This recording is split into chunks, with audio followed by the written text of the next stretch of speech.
Welcome back to another episode of Ocean Insight, the podcast series brought to you by the MeerWissen initiative, which supports African and German marine research institutions through a dedicated funding program. Your hosts are Paul Tudor and myself, Hauke Kekler, this time a bit in a dual role as I'm co-hosting and co-coordinating the project we're talking about. This time we're back at the eastern shores of the African continent, where we'll talk about the broad topic of ocean governance, how it can help translate scientific findings into decision-making processes, and what important roles networks can play in that regard. Virtually joining us today is Shannon Hampton, who's currently working as a program manager at the International Ocean Institute in South Africa. So Shannon, I remember we met in Langebaan. I hope I pronounced it correctly. That was in 2019, if I'm not wrong. I think you're right. Where the MeerWissen projects brought together all the projects together to co-design the projects in a sense. So would you mind telling us about yourself? I mean, who are you and which project do you represent under the MeerWissen projects? Sure. So I didn't have to travel very far to get to Langebaan because I'm based in Cape Town, so it's only an hour away. And I'm with the International Ocean Institute, and we are partners with ZMT on the WIOGEN project, which is either WIOGEN or WIOGEN, depending, which is the Western Indian Ocean Governance Exchange Network. Sounds like there's a lot behind that acronym, and we should definitely talk about it later. But coming back to you, did you start in the governance sphere or did you begin your career in a different field? No. Before that, I was a pure breed zoologist type. So I did all of my studies at the University of Cape Town on very diverse subjects, from invasive species to penguin biology to small pelagic fish and population genetics. So from a marine biologist, what made you change your field to more governance-related work you're doing now? As it turns out, it's very hard to get a job in marine biology, and this is the job that I managed to get. But do you get the impression that a lot of young students still have a passion or still have a desire to study marine biology in South Africa? Yes, definitely. I mean, it's never going to be a huge classes. Like, it's never going to be a huge proportion of people that are studying at tertiary education, but there's still definitely people that are passionate about it. And even more so now. So when I was studying undergrad, you couldn't actually study marine biology as an undergrad. I did zoology and environmental science. And now they've actually brought in a new stream that's specific to marine biology. Which I think is good, because it also has crossovers with like oceanography. So a closer relationship. So I actually only started doing marine biology specific things in postgrad. So I think there's still a market interest in it now, but it's hard to get jobs, I think. And I mean, now you're more or less working on governance issues. Is that right? I am, yeah. So I mean, if you were to compare, I mean, of course, there's the scientific aspect of the marine biology where, going to the field, collecting samples and the likes. How does that compare or contrast with what you're currently doing in governance? And is it important for somebody who is dealing with governance issues to have a background in biology? Is there an interlinkage between the two? I think it's good to have an understanding. So, I mean, for me, I really wanted to do something where I felt like I was making an actual contribution to the world or to the ocean, So that sounds very idealistic, but I did actually want to make a difference. And then I guess I got a little overwhelmed in my PhD, and I felt like I was writing things that no one's ever going to read. And so I sort of wanted to move out of just doing pure science, even though my science was applied. I wanted to move into somewhere where I felt like I was doing more for the world than just contributing to science, which is also very important. But then I think as our role is really to facilitate that communication between science and governance. So we're not doing governance, we're kind of we're trying to facilitate it and trying to make it easy and to bring together the different people that need to be involved in making decisions. So then I think it's really important to have those networks, those kind of know who does what and who to ask if you need more information about something. And that, because I was at UCT for a very long time, but then also just through conferences and things, I have quite a good network. And then obviously, I think having a biological background is really important, just to understand why issues are important. But I think it really depends on where your interests lie. And so I often wish that I had more of a kind of a better understanding of the law side, but obviously I've been running an ocean governance course for quite a long time, so I've picked up quite a lot of that. But you can't know everything. So it does help to at least have some or other expertise in one angle and then try pick up the other things as you go along, I think. Yeah. Talking about this excellent course you're running, so probably, and I mean, governance is it's a term that's not easy to grasp, I think, for outsiders. And it sounded like your job is also, as you understand it, in translation between policy and science. So how would you define governance, or how would you describe it in lay terms, maybe? So it is a difficult term, and there are actual definitions which I could find and don't have on me at the moment, but I think it covers everything. And I mean, the point of our course is to try to give the people that come to it a little taste of everything. So from pure oceanography, very physical science, to understanding biological changes and climate change, to understanding maritime security and piracy, and then also how this all is fitted in with the international and regional regulatory frameworks, and what countries are expected to do, and how countries or regions can get what their role is. And so it's everything, and it's a big banner. And I mean, part of the reason that I think the course works quite well is that we try to get people from different backgrounds, so that you start to kind of understand what the different people are doing and break down some of those this is what I do, I don't need to know anything about this, because ultimately we do need to have at least a basic understanding, again, of who you need to talk to, and who you need to, if you need more information about something, where you would need to start looking and who you would go to. So it is a broad topic and quite hard to do. And I guess you need all the background information, right? I mean, as a scientist, you are asked to excel in your discipline and be a master of what you're doing. But if you want to work in governance or politics, you will need to integrate a little bit of every knowledge that you can get and make decisions based on the best information you have. So I think the idea of the course is quite nice, to bring everybody together and share a little bit of their individual knowledge to do that.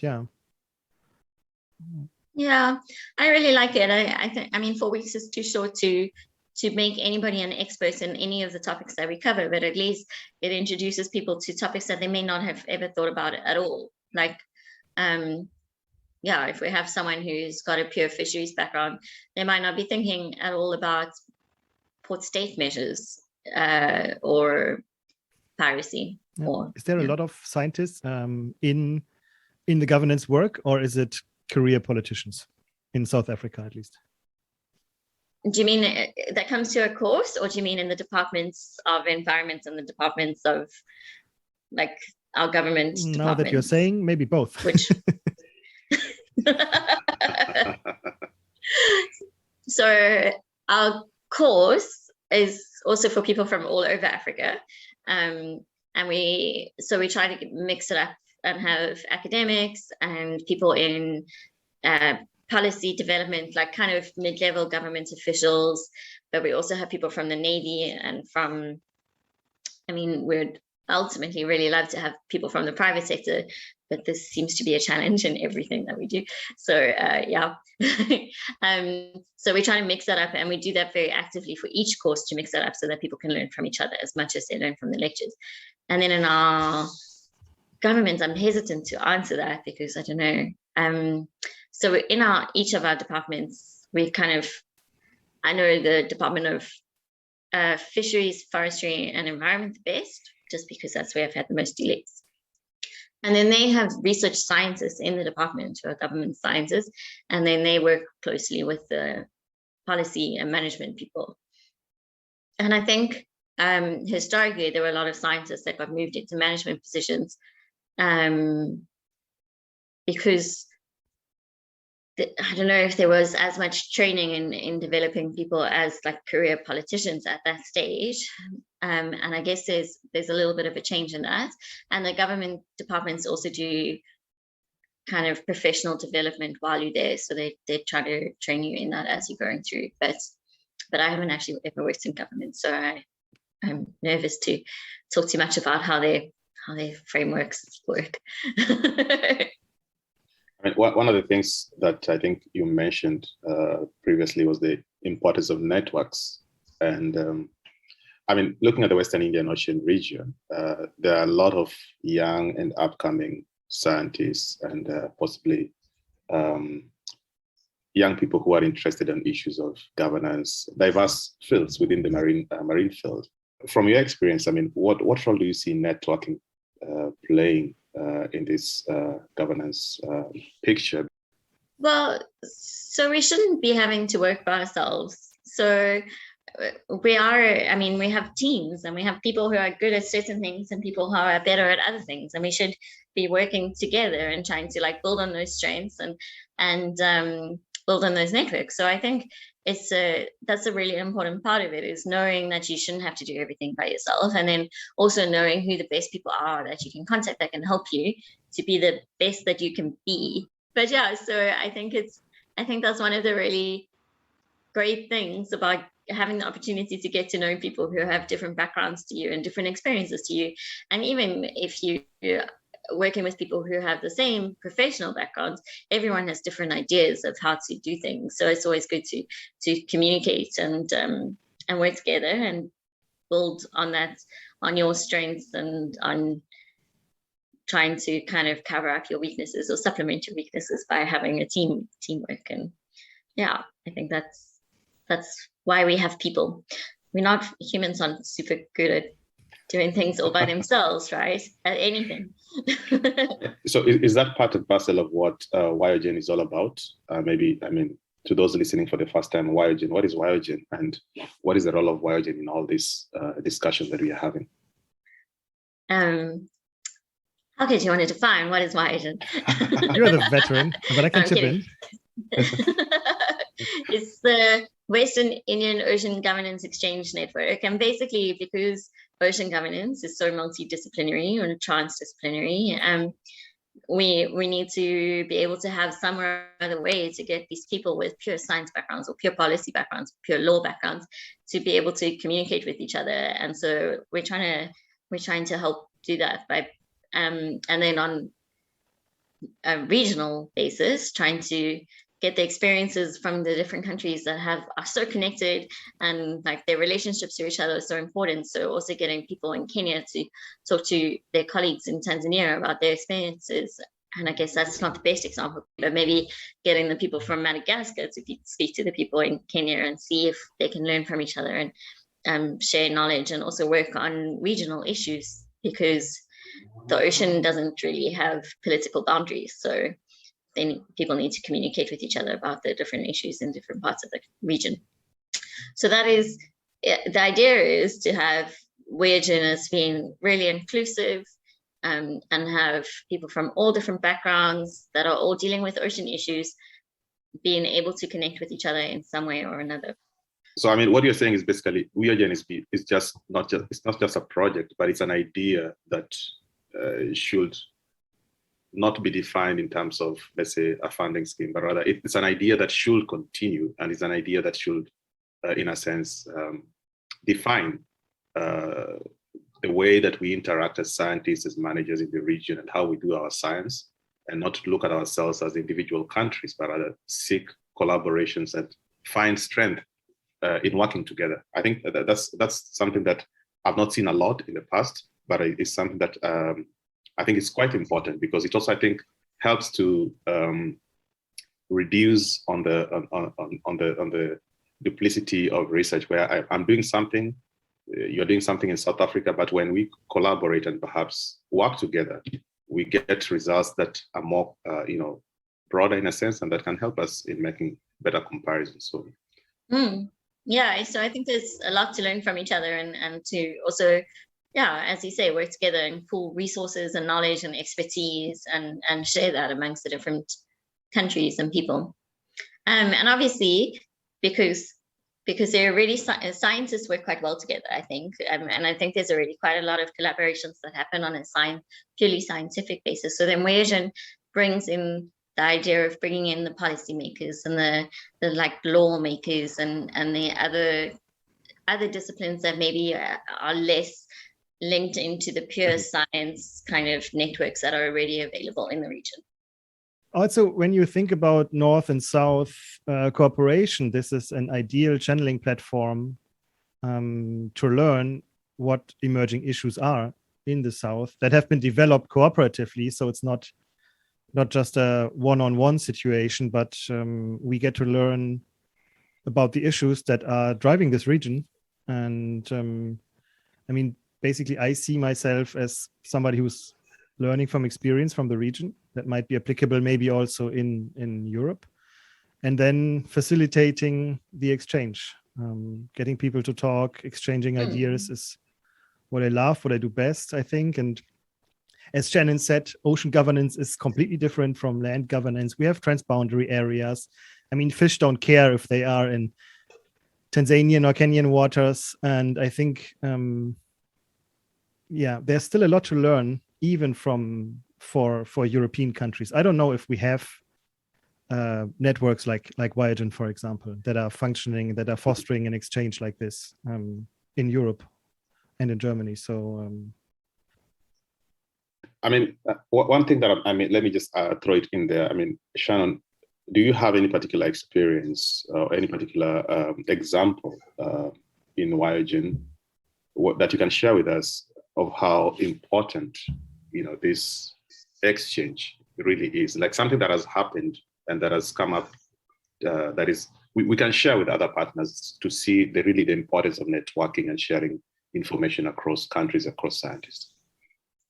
Well, I don't yet, but I will soon. Right. Because we're about to host the Ocean Governance Conference in October. And I think it's a really exciting event because often when you think about conferences, they have very specific and fairly small themes.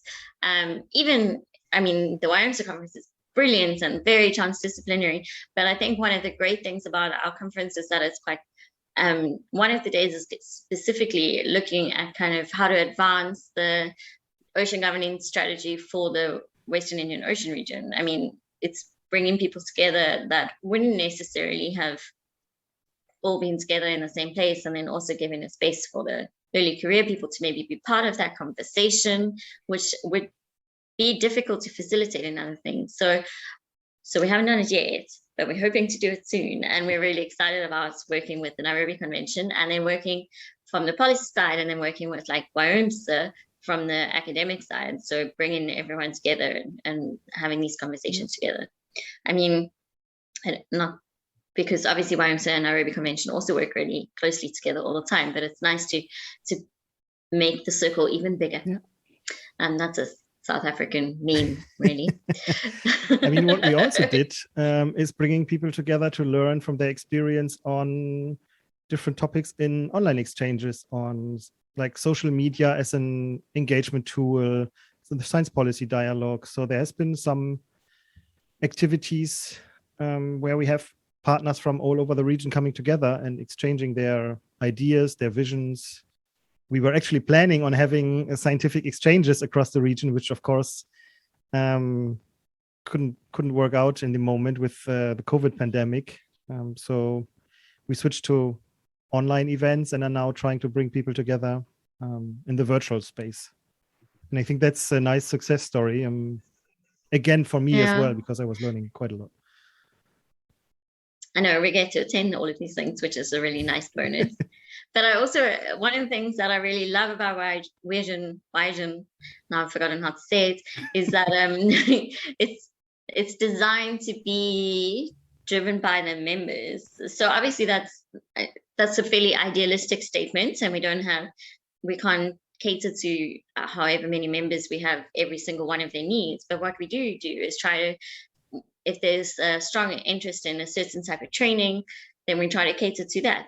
And so it's not us deciding what is needed. We try to get the input from the members and our management committee in particular to define what the priorities are, what the themes are, which have changed and are getting added to all the time, basically based on interest and input from the community, which I think is a really nice way of running a project and being quite flexible.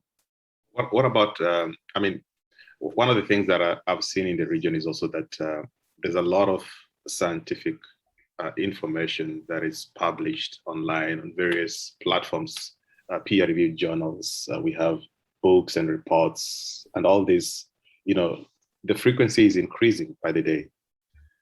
And I'm wondering, is it something that also WIOGEN, I'd rather say WIOGEN, is involved in trying to disseminate, basically information that may not be necessarily accessible to all in the region? Because I also see that this is also one of the challenges that we face. Of course, there's a lot of information that is produced, but most of the scientific information in maybe peer-reviewed journals are not accessible to all the scientists or all the institutions in the region. So how can we ensure that the science that we are doing in the region can actually find, its way in the hands of the right people who make decisions and in the right format that they can actually, digest and maybe possibly ask questions on how to proceed next? Because, I mean, the world is changing. There are a lot of ideas coming in. We had the food systems global workshop. So we have the SDGs, and it seems if we do not keep pace with how things are happening, we may lose out on a number of issues. So how do we ensure that the people in the region also get access to the information, and that there is actually discussion on some of the results that are coming up and what to do on that, or how to act on them?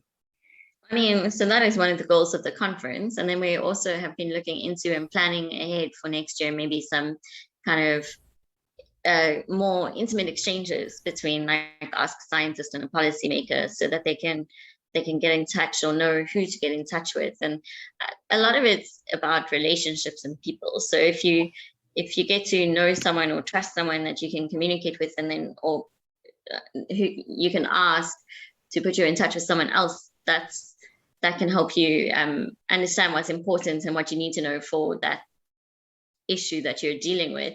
And so therefore the networking part of it becomes really important. So we're hoping to build that along the way. How could you want to add anything there? It was like raising my hands already. I think, what we also did in the conference is we are not strictly keeping to like the scientific way of disseminating results. So it's not only scientific talks with the language that, most people from the same field would not understand in the end, but there's policy briefs that are involved. So specifically catering towards policymakers, short formats.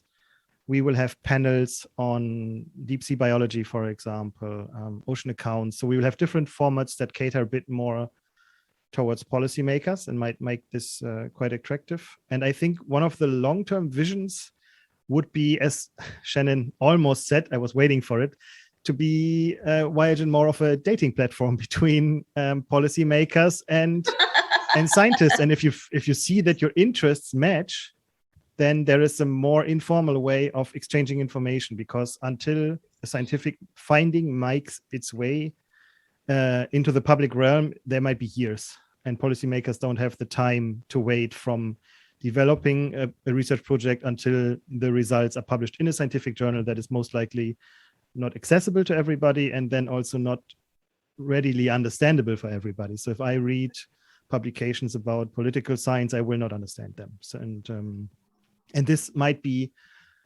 I think, a nice vision for WIOGEN to be that exchange platform and have a bit more of a timely exchange between policymakers and scientists, for example.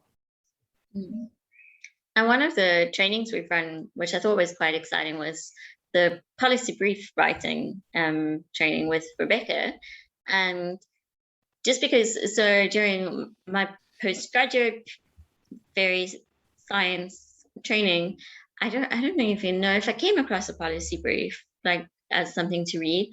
And I think that is one of the things that is really important, is taking your science into a format that's accessible and is designed specifically to speak to the type of audience that can make decisions based on your science. And so I think that was quite an exciting training, and I think it would be great to do more of that kind of thing. And I wish that we had done that in undergrad.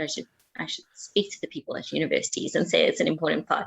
But yeah, I think that's good. There was a lot of training about how to write a scientific paper, but like I said, I'm not, how many people read those always? I mean, I'm amazed on how much interest there is in having an impact beyond the scientific world.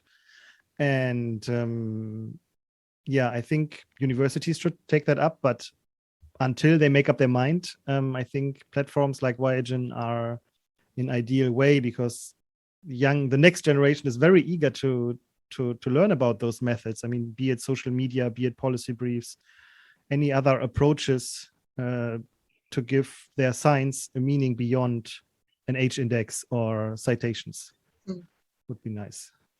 Yeah, that's true, because that was one of our other training initiatives, was social media for scientists. And we do just live in a world where social media is a real thing, and you can't ignore it just because it's an extra thing that you have to think about or understand. So it was really great to see how to kind of use it in a responsible way that gets some excitement into your for your particular topics.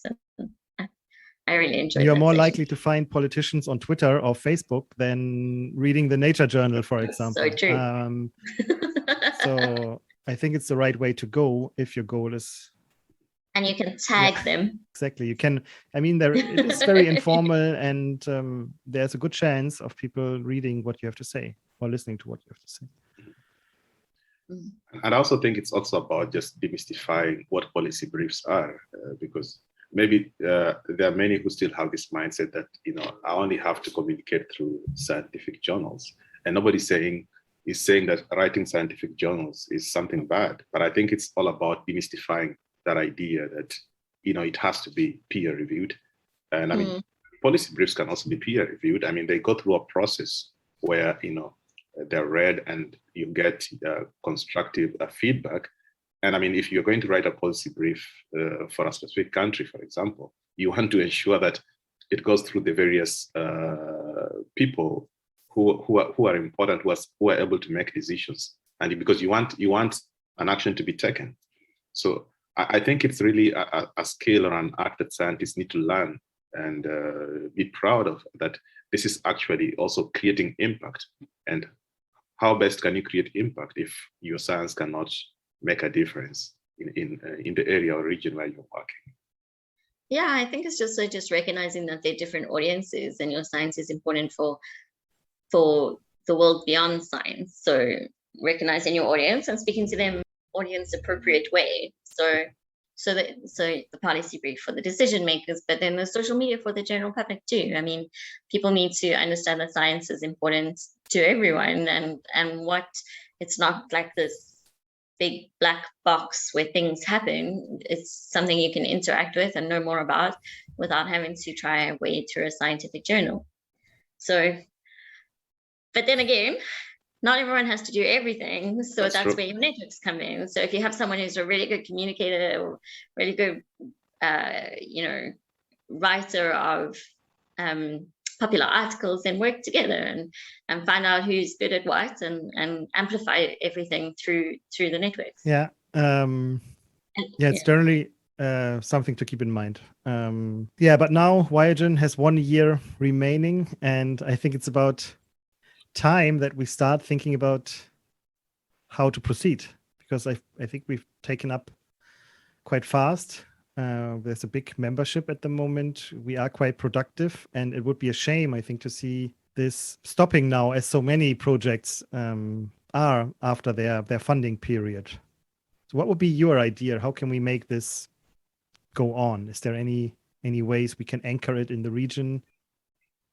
Sure. I mean, because it's about people, we don't need a capital overlay to keep people in touch with each other.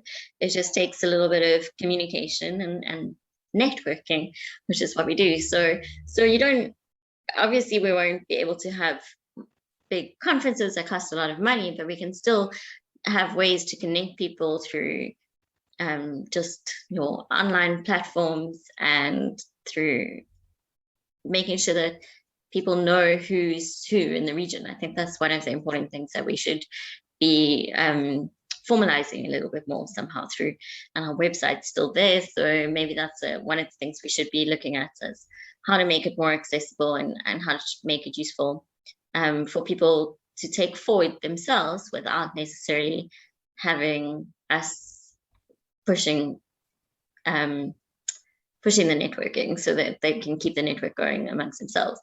But for us, I mean, IRI is in the region. We're going to be in the region for forever, hopefully. And our whole thing is about bringing people together. So we're happy to do that in any capacity, and supports just improved communication and networking and dialogue within the region. I think that's a really important part of what we do or want to do. For me, one of the things that I'll kind of highlight from the WIOGEN experience, I mean, is that there's this time where I used to highlight a scientist every month, I believe. We did do that last year during lockdown. And I think that's something that should continue, because I've seen a lot of scientists from the region, young scientists from the region who I did not know.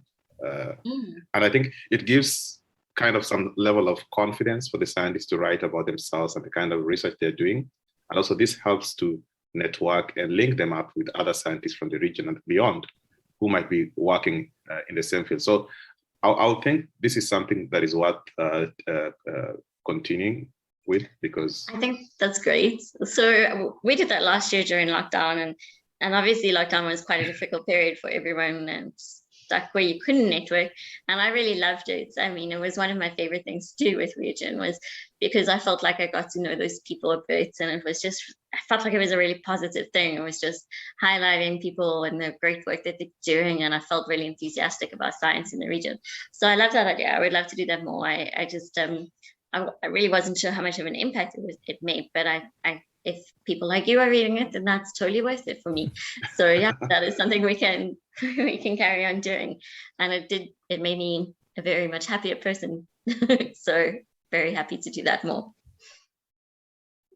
No, I mean, because look at the impact, because, with such, and then with the links to the social media, LinkedIn, Twitter, it kind of, it just, brings you out in various medias. And I think that helps for that scientist to be, recognized or to be seen. And I think that is what we've been missing, I think, in the region. I mean, we have a lot of young scientists doing good work or trying to, come up, but there's no platform where they can be able to present themselves. Of course, we have the Facebooks and the likes, but this is the Facebook for science, for ocean science in the region. Why not, I mean, do such things more and more, and perhaps even think about it. How best can we help scientists to use the platform to, present themselves, network, and be visible? I think that's definitely something we should carry on doing. And I thank you for saying that. I think that's a great idea, and we'll do that straight away. Now that you have a Twitter handle and a Twitter account. We do have a Twitter handle, which is great. Social. Yeah, I also, one of the things I really liked about that was because it was not formal. So I tend not to be very formal as a person, but I also think it's easier to get to know people when you break down that kind of formal language. So it wasn't like you've won a prize and there's a formal write-up about it. And it was just kind of, it was trying to be fun and engaging and like getting to know people in a more casual environment. And I think that builds up relationships quicker and better, and makes people more accessible, and it's less intimidating for people who might feel like, they have the imposter syndrome problems, or they might not feel like they can engage on that level. So that was one of the things I liked about doing. I mean, not only the presentations of the early career researchers, but also the network itself. I mean, from students to ministers, we have everybody in the network now. Not promoting ourselves here, and the tone and the way we interact is always very casual and informal, and everybody's easy to access and happy to reply to direct inquiries. So I think that's also a benefit of having a network like this that is built on trust and individual motivation to join. So nobody's forced. And I think that's a great way of doing this. I think you've answered all my questions. Excellent. Now, I mean, one of the things that WIOGEN mentioned was the limited time in terms of the project timeline, 2.5 years. And looking at all the things that we've talked about, I mean, there's a building of network, building of trust, and ensuring that these working groups are working towards a certain cause, organizing trainings, and not just one-touch trainings, but thinking more of a long-term strategy as well. Looking ahead, I mean, what are some of the opportunities or challenges that you foresee when the project when the project budget comes to an end? How do you proceed with WIOGEN, or how do you foresee WIOGEN going beyond the project timeline to continue making an impact in the region?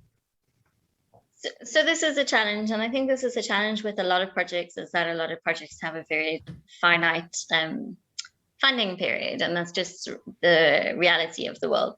But we have developed a network and relationships, and I think relationships are something that doesn't have to be linked to any funding period. And so some of those relationships are the working group leaders and individuals who are passionate about certain subjects that can continue being passionate about these subjects and continue networking. And obviously I works throughout the region still, and ZMT works within the region. So we still players in the area, and we can still look at ways to continue keeping the network going. And then, although we haven't worked on it yet, so I'm reluctant to mention this, but one of our outputs is actually looking at putting together a proposal for kind of graduate level training in ocean governance.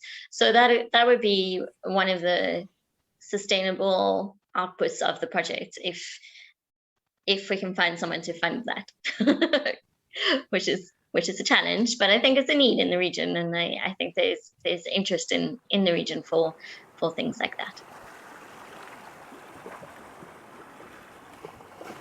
And this concludes this episode of Ocean Insight. We hope you liked it as much as we did, and we're looking forward to diving into the exciting topic of how to close the loop from data to knowledge to action and back to data.